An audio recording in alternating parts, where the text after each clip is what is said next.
A net to punish Taiwan separatists has been opened. Hammer finally was hit on Taiwan independence diehards. A spokesperson of the Taiwan Work Office of the Communist Party of China Central Committee on Tuesday announced sanctions on Taiwan independence diehards on a Chinese mainland's list. This news was greatly hailed on the internet. The mainland web users often warned active Taiwan independence diehards should be careful of being put on a sanction list. Now the list has come true. The 7 newly listed include Bi-khim Hsiao, Koo Li-hsiung, Tsai Chi-chang, Ker Chien-ming, Lin Fei-fan, Chen Jiau-hua and Wang Ting-yu.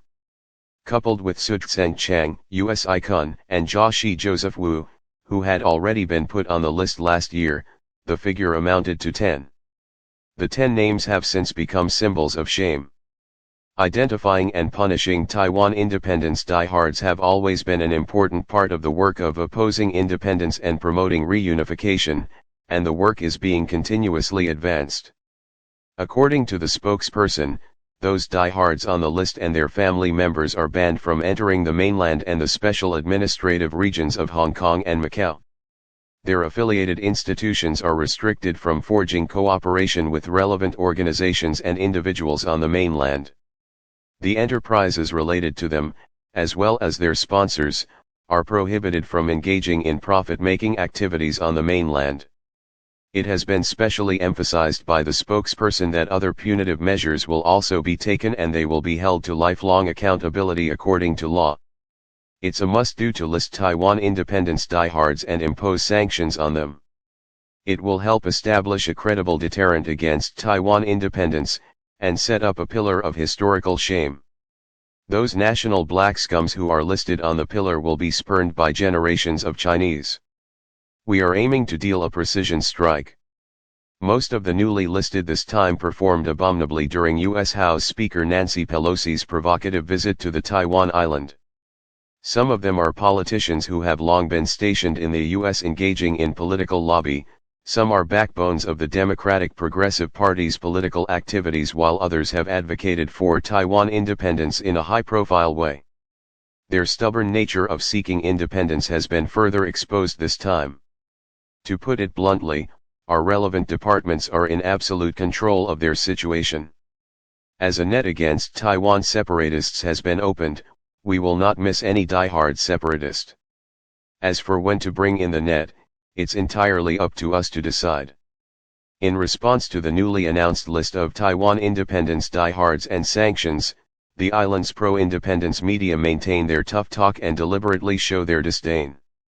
Meanwhile, Taiwan independence diehards on the list are still obsessed with the idea of seeking independence, with Lin, Chen, and Wang even claiming that it is very glorious. We are familiar with this kind of performance.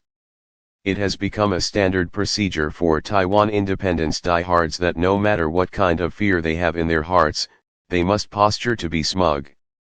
The fact is, Su, who previously called out that he was very honored to be sanctioned, has actually felt the pain.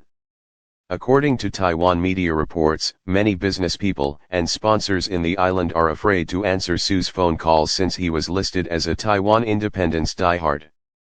In addition, Taiwan media said that in 2020, there are 1,199 listed companies or have business in the island of Taiwan with investments in the Chinese mainland, all of which may not dare to donate to Taiwan independence diehards in the name of their companies.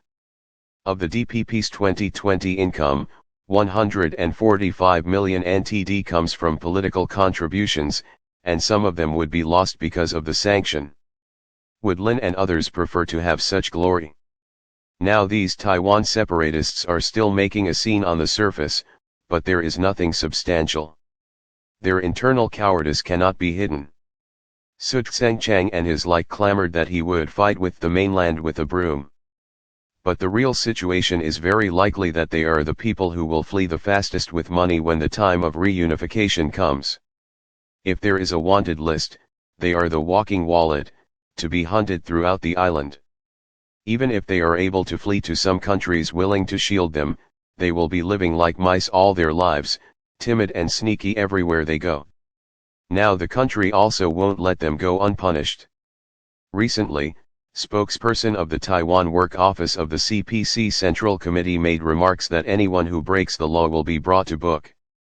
The country will take criminal punishment measures against those die-hard Taiwan independence elements who deliberately challenge the law, punish them strictly in accordance with the law, and hold them accountable throughout their lifetime.